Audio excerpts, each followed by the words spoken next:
Hi అండి. ఈరోజు మరొక మంచి మాటతో నేను ముందుకు వస్తున్నాను. పైకి దీవెనలు, లోపల శాపనార్థాలు.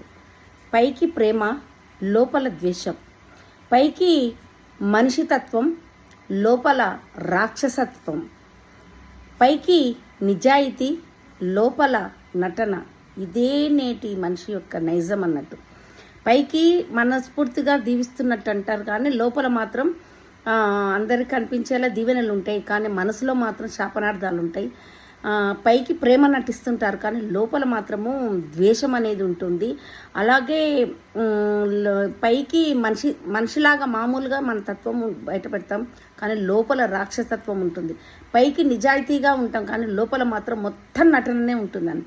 ఇది నేటి కాలం యొక్క మనిషి తత్వము, నైజము, నడవడిక అన్నట్టు. Okay, thank you. ఇట్లు మీ పంతులమ్మ రమాదేవి.